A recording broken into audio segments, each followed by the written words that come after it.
guys, it's Caroline Ravn. Welcome back to my YouTube channel. Today I will be doing another deck review, and that's not completely true. So I'm gonna be doing two different reviews, so I guess it's true, but it's, you know, more to it. I'll be doing one in English and one in Swedish. So if you are in fact Swedish, double up, which is great. So today we're going to be talking about abstract playing cards. This is a deck that I've had for a while. I'm guessing like half a year or so. I don't know anything about this. So this is one of those decks that has been very like anonymous to me. As I said, I don't really know anything, but the first thing I notice is that we have one of these flaps, which means it... Oh, did you hear that?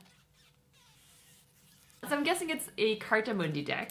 So before I started recording this video, I asked on my Instagram what people consider me be good at. So if you don't really know what to comment on this video, because do comment, like, share, and you know, subscribe, because if I don't say it, people don't do it. So do comment something that you consider me be good at in the comment section below. I would really like to know, because I'm working on this project, long story short.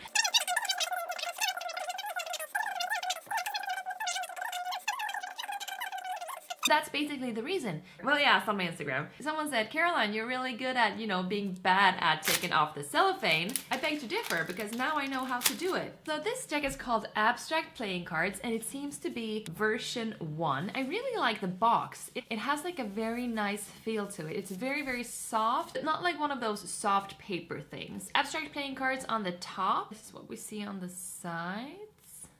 It's actually a really cool design. On the bottom it says, Concept and Creator, Zach Hmi, maybe? Design and Concept by Gart. Is that what it says? On the top it says Abstract Playing Cards, and let's open it up. The flap it says, Shuffle Me. Shuffle me! Shuffle me! The cards are wrapped on the inside. It is Cartamundi.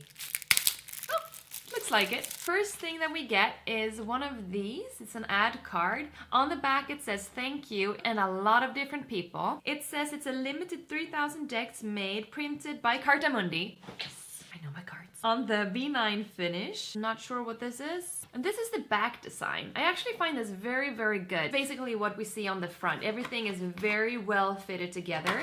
It is very abstract. We don't really know what we're seeing. But then again, that's exactly how I feel every time I look myself in the mirror. We have another one, and they're very close. The main thing that I noticed was that we have a 4 in here and also one down here. You see that? It's not in that one. And we have a blank face. It's always nice to have an ad card that has a blank face. I've never done that with Ravn playing cards, but I'm thinking that maybe we should do that at some point because it's really useful. I'd like to have a place where it's very easy for me to just write down a prediction, really. We're gonna have a fully custom deck. You know, it's the B9, and it actually feels really, really good. In the beginning, I was like, oh, I don't like the B9. And if you go back, you're gonna see so many videos of me be like shitting all over the B9. It's like olives. It really had to grow on me. But this is what the fan looks like. Isn't it beautiful? As you can see, the numbers have changed. But the reds are gonna be red and the black is gonna be black. This is the back of the fan. It looks really nice. And because it is the B9, it's super easy to do whatever you need to do. So it's gonna be perfect for like artistry and fanning and all of that stuff. And also obviously for magic. Look at the Ace of Spades. It looks like this. It also follows the same theme. So I really think they did a good job on this. We're gonna see changes on the spades. Everything is smaller, as you can see. It's really, really nice though. Numbers are slightly like rounder than we're used to, but the main difference is really that we see that the pips are much smaller than we're used to. There's a lot of attention going on the aces. So if you take a look at the size of this heart, you're gonna see a very big difference from what we get on the other cards. All of the other cards have very, very small pips. Here we have the clubs. This is slightly different than we're used to. We're used to seeing like a bottom here, like in a tree.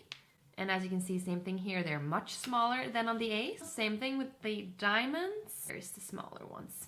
If it wasn't for like the numbers being on the sides, it would be really hard for me to know which one it is. Like this one, for example. Which one was that? If you didn't see the number 7, you would not know. This is also very, it's big, and it takes up the entire space. I've been reviewing a couple of decks where it doesn't make sense to have, you know, just plutter just around like that. Is that what we call it? Then don't have any numbers because it's impossible to see. Like if you're doing like a quick peek or something, if you're performing magic, it's basically impossible. In the court cards, all of the like jacks, queens, and kings are gonna follow the very same theme. We have slight differences in like colors and stuff. So let's do the jacks.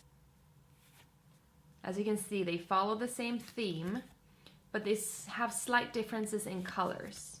So I used a different setting on my camera. You can see this. Every time I do this, the background gets really, really dark. But that's fine, I guess.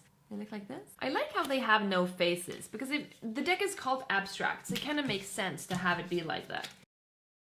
Did you guys know that in a Swedish deck of cards, on the kings it says a K, but on the jacks are called knikt in Swedish, it says KN. Fun fact of the day. You're welcome. This is a B9 deck, so I know what I'm getting. It's quite loud, this paper. I like it though. I mean, it flows really, really well, and it's perfect for cardistry and magic and anything like that. I'm more of a thinner paper stock myself. Overall, I think they did a very, very good job with this deck. It's called the Abstract Playing Cards, and that is exactly what you're gonna get. Take a look at these, and we take a look at this. So everything feels like they follow the very same pattern, which I think is very important when you're creating something like this. So one thing I didn't like, of course, is the thing that I said before, that we have some of the cards kind of feel like they are it's hard to know what it is. If you don't see the number, it's really hard to see what it is. Luckily, the number is actually quite big on the cards, so it's gonna make it quite easy. But that's just a personal preference, I guess. That was it for this week's review of Abstract Playing Cards. I do hope you enjoyed it. Please let me know in the comments below. I do a weekly giveaway over on my Patreon, and everything you need to know is in the description box as well. I do hope you're gonna have a lovely weekend. Today, as you're watching this, it is Swedish Midsummer Fest. So yeah, you'll be seeing me dancing around a pole that's supposed to symbolize a penis, I guess, as a frog. Yeah, that's me. Anyways, have a good weekend. Talk to you guys soon. Okay, bye!